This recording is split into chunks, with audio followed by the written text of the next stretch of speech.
Hello, and welcome to the Curious Artist Podcast. This is a show for artists and art lovers where I interview a diverse group of artists in order to get at the deep questions of the art world. In this episode, I interviewed Todd Mrozinski. Todd acquired his BFA from the Milwaukee Institute of Art and Design. He paints what is around him and allows inspiration to guide his art. Todd works in series to fully explore the symbolic dynamism of clothing, the fleeting beauty of tree shadows, the glowing subtlety of clouds, or the energized color of fire. Todd sees and shares beauty and wonder of life through presence and paint. He and his partner, Renee Babot, have a studio in the Nut Factory in River West, Wisconsin. Tell me about yourself, your background, what you do, and what brings you up to this point. Well, I am an artist. I've been an artist pretty much all my life. I just started as a child and was encouraged by my parents and neighbors and relatives just to continue on. And I've always loved to draw. I've always loved to paint. In high school, I had wonderful high school art teachers, Miss Marin, and then I went to MIAD. Excellent teachers there, very encouraging. And I just have kept going. I had a mural business for about a decade and a house painting business for about a decade, and continued to do my work as I was doing those. And now I was the artist in residence at the Fisto Hotel last year, and about a year before that, I started to do my work full time. So I've been doing my work full time for about 3 years now. Cool. Let's dive into your past for a little bit and then bring us up to the present moment. You mentioned Miss Marin. How did she influence you in high school?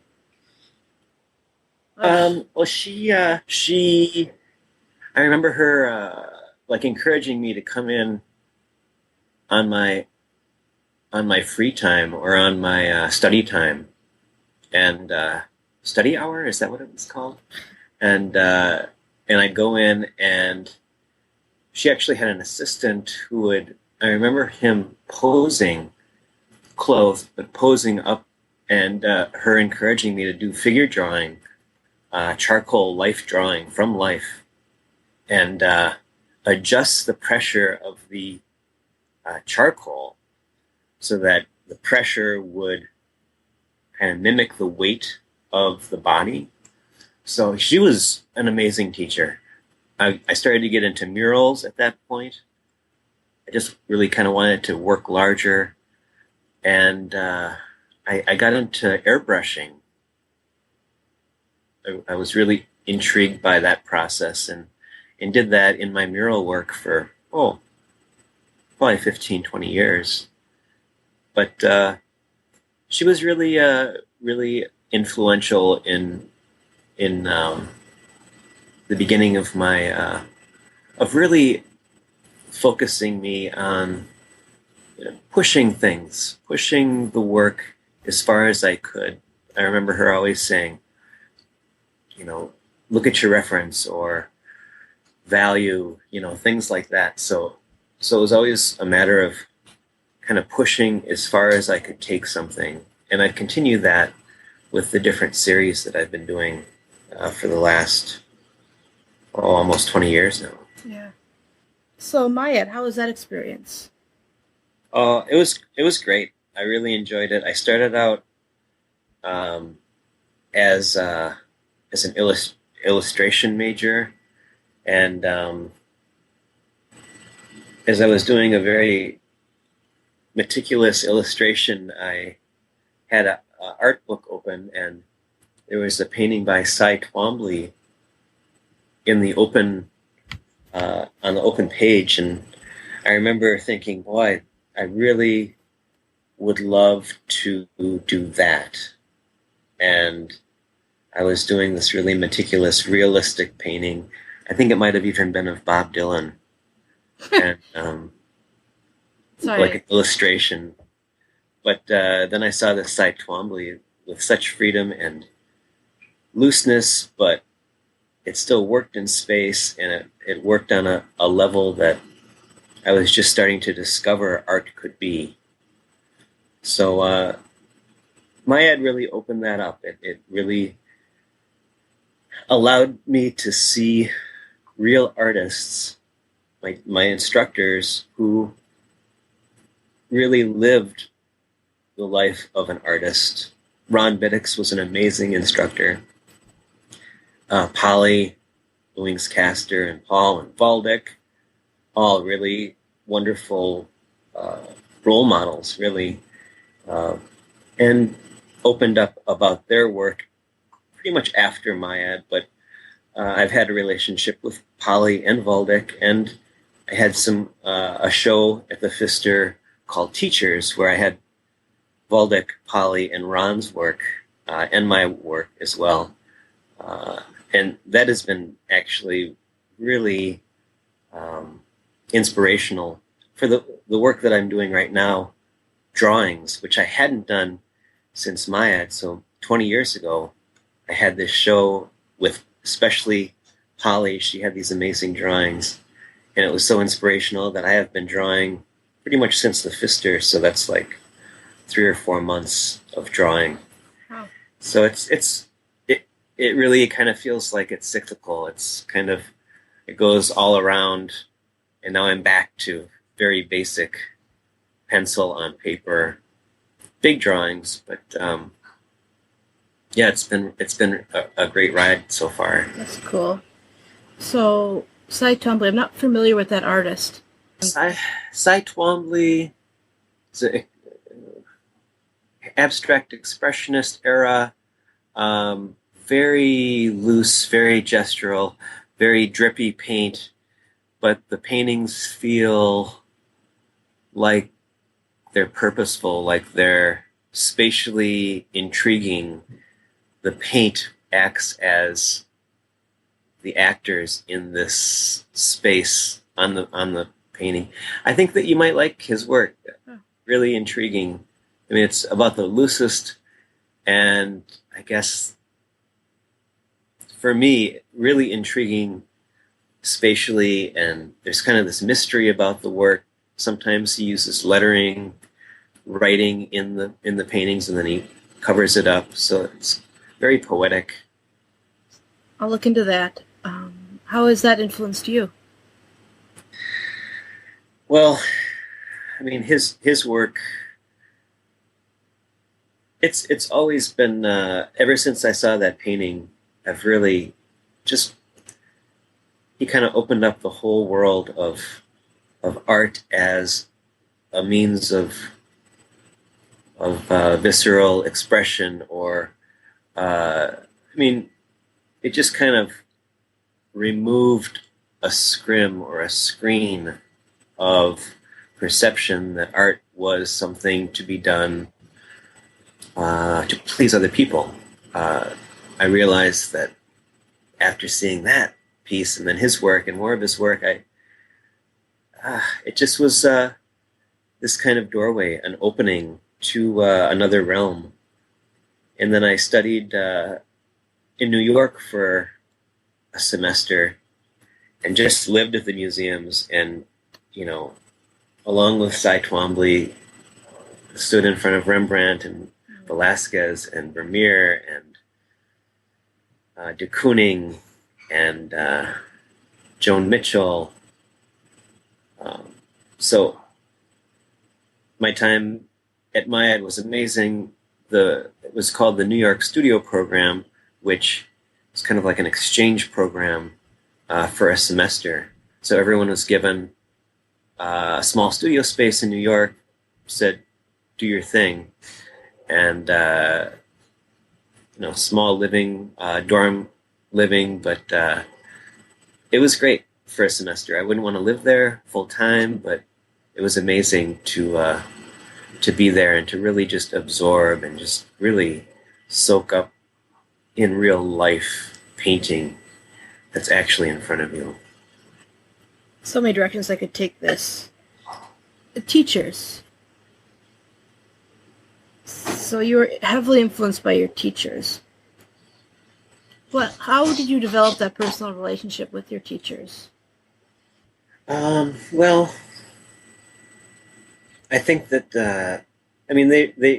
they recognized and realized that I was pretty passionate about what I was doing, and well, they were just so encouraging and not in an overpowering way, though. I mean, sometimes my was difficult for me because there were so many voices, um, and I kind of had a difficult time quieting all the other voices enough to hear my own. But I mean, the teachers that I had really were symbols for me of the potential of doing what I really wanted to do, which, I mean, kind of was a new revelation because I thought what I wanted to do was illustration. So it was kind of like I had this, wow, now I get painting. I understand, what it means when you go into a museum and you feel, or you go into a studio and you feel, I guess a realm of feeling opened up for me that I didn't know existed. So, and the teachers really helped me because they reinforce that realm of existence. Let's move beyond. And so, quieting other people's voices in order to hear your own, I find that to be an interesting statement. I feel like that's something that I struggle with as well. In school as well as without school, how have you managed to do that? Well, I think that,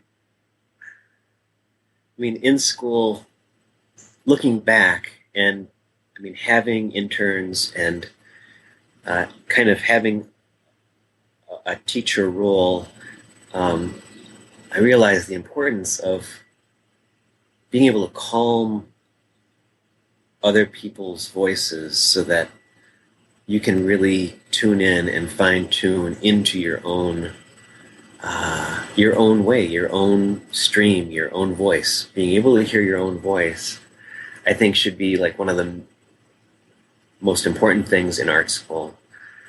A lot of times teachers want you to hear their voice, but to really have them encourage you to listen to your own voice, whatever in the morning you get up and you feel the strongest urge, you know what that is deep down, follow that. If you can follow that and listen to that voice, then the blocks, the artistic blocks, they kind of disappear.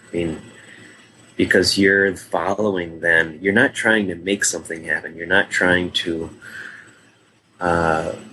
make something occur that isn't there. You're following an inspiration that you're hearing now, and that is, it's truer, I guess, or it's more true to your own self because you're just following your own voice rather than trying to make up a new language.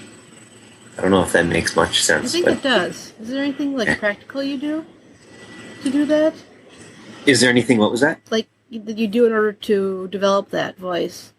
Like meditate or something like that? Yeah, absolutely. Meditation has been really important. And just to be able to listen to my own voice. What is the voice in the head saying? Especially what's the repetitive voice saying? And to be able to just sit and calm your mind enough to be able to hear your own voice. That's huge. The other thing is I have avoided being around people who I know whose voice is extra powerful, or who kind of messes with my radio frequency. I know those people, and it's kind of like, okay, you can only go to a certain level, but if you know that those sorts of people kind of joggle with the tuner of your own radio, I avoid them.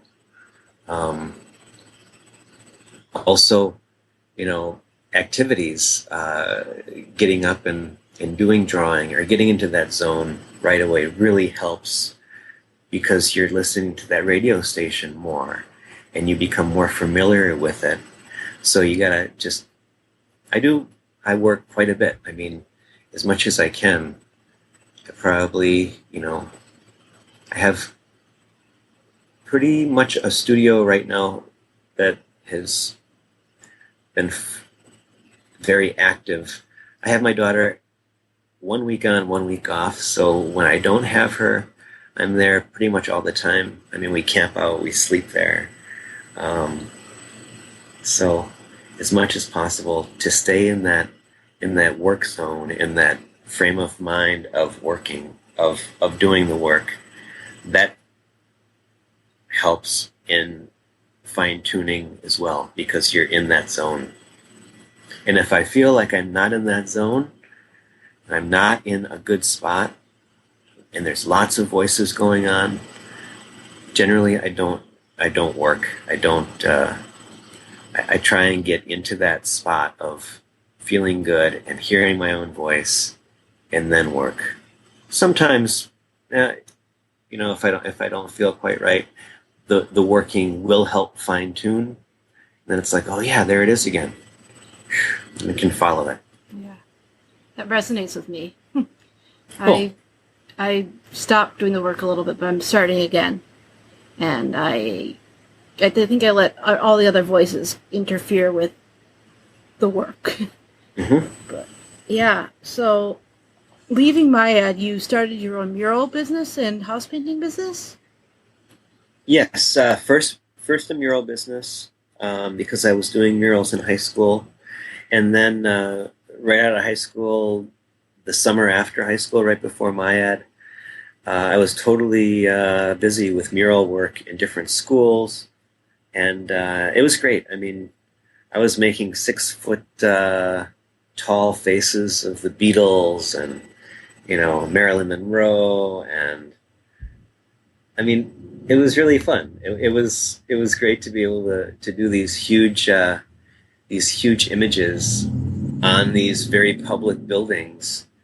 I did a big mural in a music building, and the faces were literally 6 feet. So it was really fun to paint Willie Nelson, and all of my Bob Dylan, all my favorite musicians, and yeah, so it was nice to work on that scale too. I enjoyed doing large scale work, and did the mural work for a long time, and then kind of burnt out on it, and I realized that I was spending so much creative time on that, I wasn't able to focus enough time on my own work. And then people started to ask me about house painting when I was doing murals, and I was like, well, yeah, I can paint this wall. And I realized that was much less of a demand on my creative juices. So I focused on that for 10 years. And I did house painting. I actually met Renee, because she also did house painting through that. But yeah, that's pretty much, and I just continue to do the work throughout. What kept you doing the work throughout? Because it can be a little discouraging when there's no, for me at least, when there's no end goal in mind. I don't know. Yeah.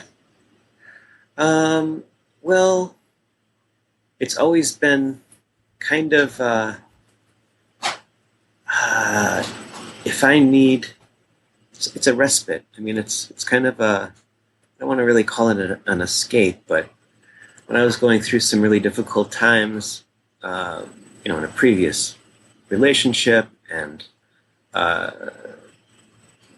some family issues, I'd go to the work. I'd go and I would start to paint things symbolically about people in my life that maybe I couldn't paint literally.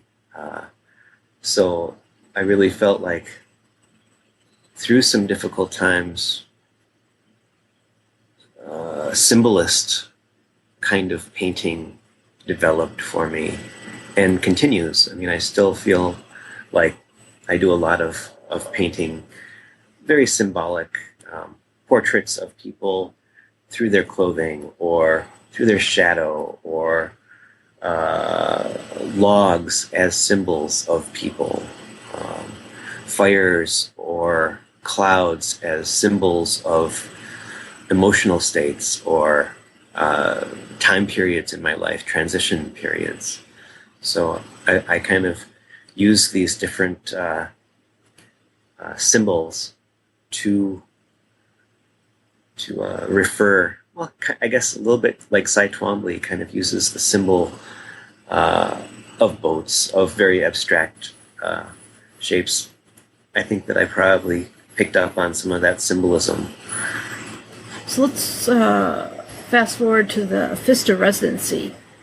How was that experience? That was really, it was really amazing. An amazing experience. A very intense experience for me, just because it was a year long and very focused on the series that I was doing, which was based on cast shadows. It's called The Light from the Fister, based on cast shadows of guests, associates, and elements in the Fister. And I think there were over 200 paintings done. So it was a very productive time, very inspirational, just to be in that space, in that building, with all that activity, the energy. You never know who you're going to see, who you're going to meet and talk to.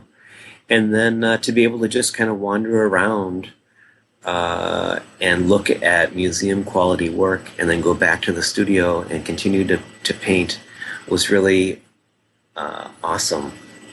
It was great. Can you talk about the application process? The application process, that was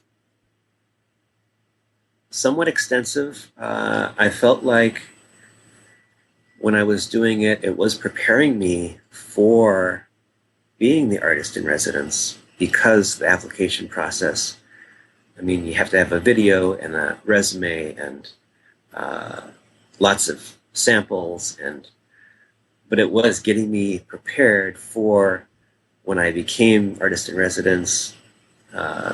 Really the amount of people asking for interviews and just the amount of interaction with everyone was, I mean, it really prepared me and it got me ready for it. So I would highly recommend anyone that's interested in that to apply. Really amazing program. And the biggest thing is, if you do apply, how does your work relate to the Fister, to being there? In my work, I felt really fortunate that these shadow portraits, I was doing them beforehand, and I actually was inviting people to my studio to participate in the series. I realized I could just be in the studio at the Fister and have people kind of come to me, and that's really what happened. They were kind of attracted to the studio, and a lot of unsuspecting guests became part of the series, and it really was an amazing experience to see the transformation of them walking into the studio and then becoming part of the series and then walking out of the studio. I mean, it was great. It really felt like art is transforming their mood, their life. So, and then I got to spend many more hours with the painting and the energy of that transformation. as I was doing the painting. So Yeah, I got two questions. First of all, can you talk about that series? Because I don't know if everyone listening has a whole background of what you're doing. It's a really cool series, but what the inspiration behind it was, sure, and yeah, everything. the Shadow series was started on the 1 year anniversary of my father's death. I had a black and white photo that I was looking at that I wanted to do a painting of him. So I had in acrylic paint for whatever reason. I mean, kind of going back to the mural, doing the murals. I mean, I hadn't done portraits in acrylic since, boy, high school, really, at least 15 years. And then I started this painting and I was like, I'm going to just do this painting and it's going to look awesome and it's going to connect with him and I'm going to feel that connection. And I started it in about 10 minutes, realized that it was work and frustrating, and I kind of smeared it out and sat on the couch, and Renee, my wife, walked in. She's also an artist, and she said, oh, there's so much paint on this palette. Do you mind if I cover the entire canvas with it? So she covered it, and it was, pretty dark looking canvas, and I took a nap, and I got up, and I saw that there was an amazing light coming from the door, and walked over and I looked out and I saw the tree shadow on the ground, almost like for the first time. Like, took my breath away. I was like, I know what I have to do. I took the canvas off the wall, put it on the grass, and I outlined in light paint the tree shadow. And that's how the Tree Shadow series was born. And after that, I've done hundreds and hundreds of these cast shadow based paintings. And as I was doing the tracing, I felt my dad's presence so profoundly, much more than looking at that photo and doing that painting. So it really felt like a gift from him, this way of working. And his name was Ray. So, I mean, it was kind of like the sun ray. Really an epiphany moment. And I remember Renee coming home because I got up from my nap. She went somewhere. She came home and the painting was pretty much done. And she was like, what is that? I was like, I know, I don't know. So, I mean, it was just kind of like this, this epiphany birth moment that I just continued then, did a ton of tree shadows. As the weather got cold, I came inside and I did a ton of window shadows with a southern facing window. So that happened. My daughter was helping me with the tracing of we have all these plants in that window, and my daughter was helping me trace the plant shadows one day. And she got into the canvas and I was like, oh, hold it right there.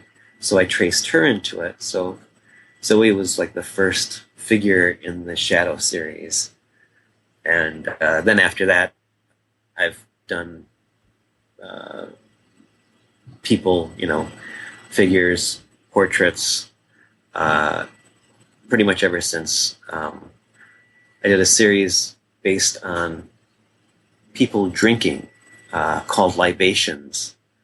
And that started because I was in the kitchen one day and the sun sets in that window, and came in and I was drinking and I saw my shadow on the oven of myself drinking. I was like, oh, that's cool. So I got a canvas and just held the glass up and very lightly outlined the cast shadow of myself drinking onto the canvas. So that series was born just kind of like that. So when people are like, wow, that's a really great idea that you had, it's like, well, I didn't really have the idea. I was just open to the idea coming in. And then once it happens, I follow it. I just continue. And then the series grow. All of a sudden, the studio is full of bouquet shadow paintings. And it's like, well, there's another series. And it just kind of continues and flows like that. And it's all about being in that tuned in area of being able to hear those things and being able to quiet the other voices enough that you can hear them. And then you're now doing drawings, you said. Yes. Yeah, I'm doing mainly pencil drawings, graphite. And I started little drawings. Actually, I think the first drawing that I did was of a window at the Fisto. It was kind of like my transition from the Fisto back into the Nut Factory, into the home studio. And I was totally inspired by Polly's drawings in the pop-up gallery for that show, that teacher show. And it just I just started with little drawings, little containers, little cups, drawings of little vessels, and I did a drawing of a teapot from the Fisto. And then when I came back here, well, actually a couple weeks before the Fisto ended, I started drawing windows here, just in the house. The first one was just like my bedroom window. I was sitting just in the dark, pretty much, because I was really interested in how the light was coming through the shades and how to capture that in drawing. And it was just really kind of like this moment of regained hermitude after a year of extremely social and public activity at the Fisto, to come back and just kind of spend hours and hours and hours in relative darkness in my own room drawing windows. So it was kind of like a nice transition out of the Fisto back home. And I think I have about 20 window drawings, pretty much of all the windows in my house. And a lot of them were done at night.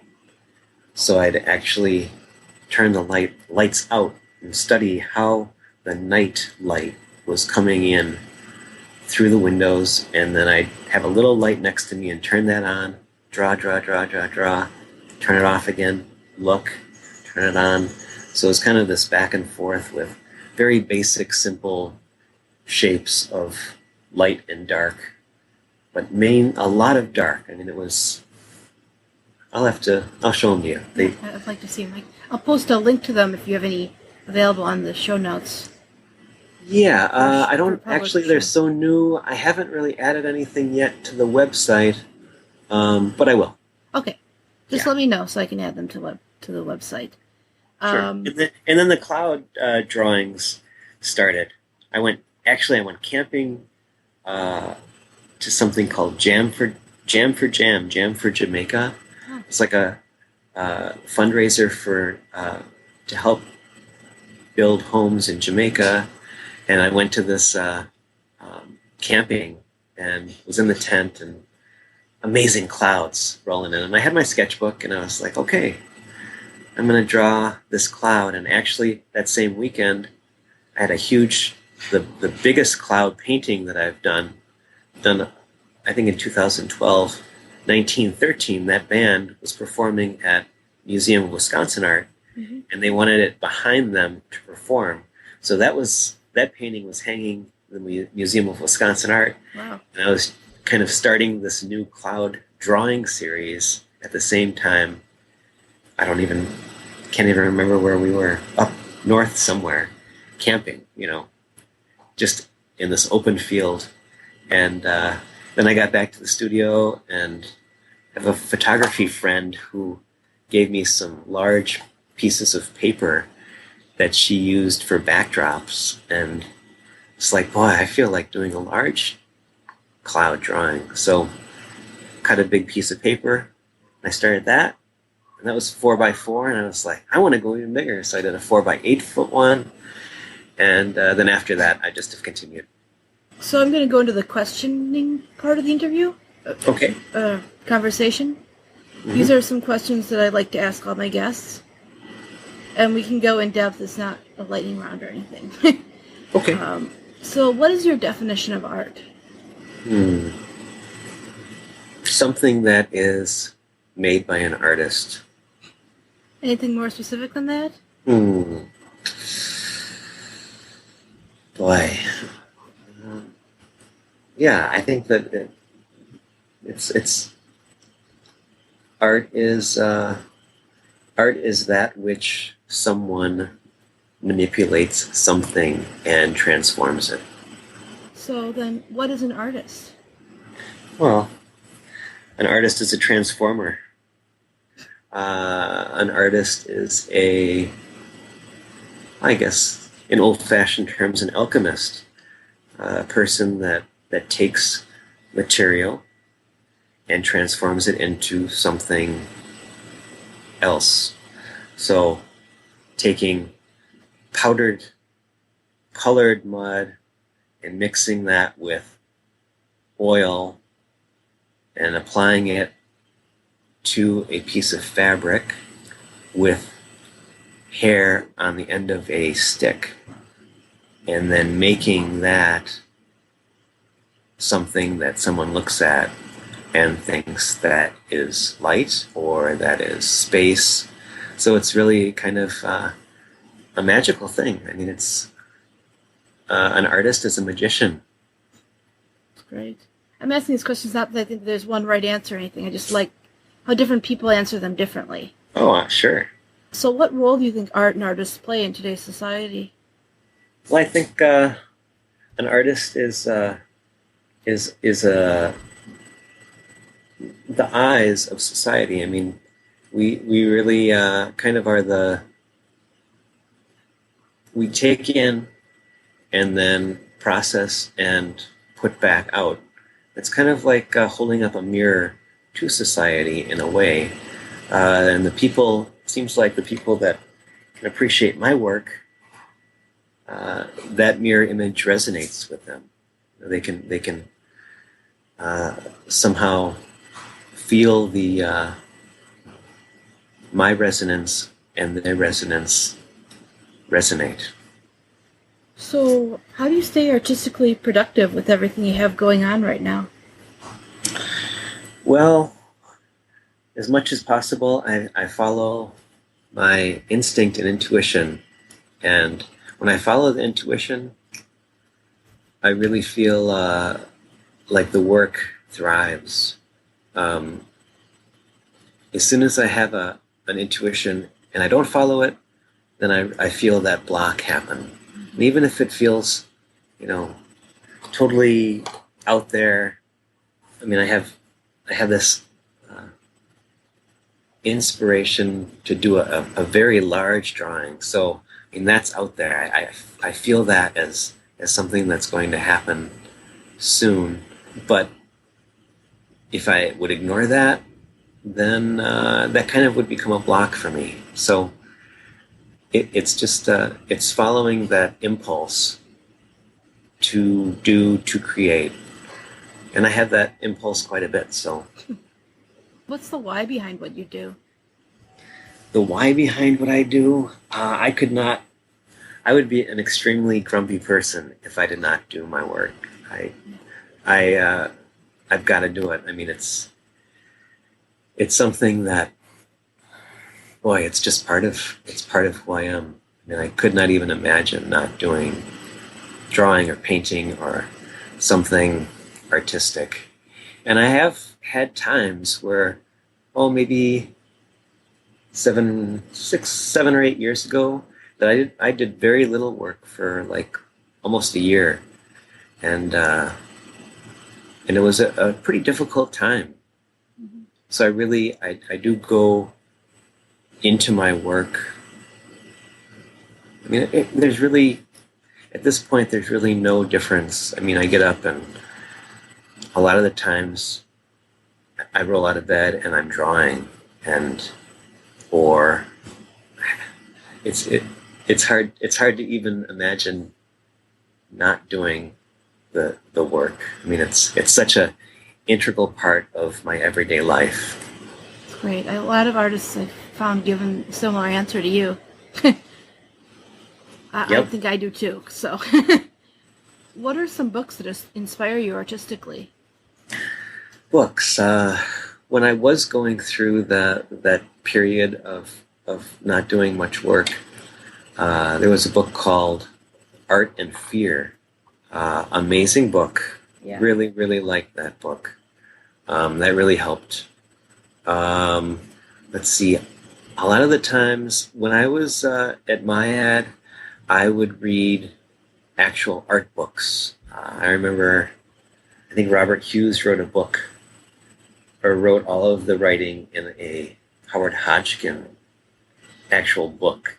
So I just read actual art books, not cover to cover, but especially if there were areas that would focus on material and technique. There's a great book on Velázquez called Technique of Genius that has amazing details of his paintings. And then it goes into different kind of theories or different thinking about how he went about his work. So I guess I read things like that really inspire me. Agnes Martin's diary writings, amazing. I haven't heard of her before. Look into that one. Yes. Are there any blogs you read nowadays? I keep up with Frank Juarez, but let's see, there's also a blog called, Nan LaKyle. I can't remember what she calls her blog, but she just did something on my work. But no, honestly, Carly, I don't read I don't read not even 90% of 10%, of what I would read at my what I used to read. I don't really read that much. Understandable. I'm a big reader myself, so these are things I'm interested in. What are some artist resources that you would recommend? Artist resources. There's an amazing website called Google Art Project that it has a great selection of work that you can go in and choose and then zoom in. And it's almost like you're at the museum, not totally, but almost, so you can really get close to a Rembrandt painting and just see how the brushstrokes were made, how he made up that hand, or look at the Goya and just see how up close how that paint is applied. That was a huge, and has been, and still is a huge resource for me. Let's see, other resources. That's a good one. I've never heard of that one. I have found Instagram as being a really great resource for different artists, ideas, images, ways of painting. So that's been a great resource for me too. Anyone you follow specifically on Instagram? Or you just like to look? There's some people that I follow specifically. I can't remember the names offhand, but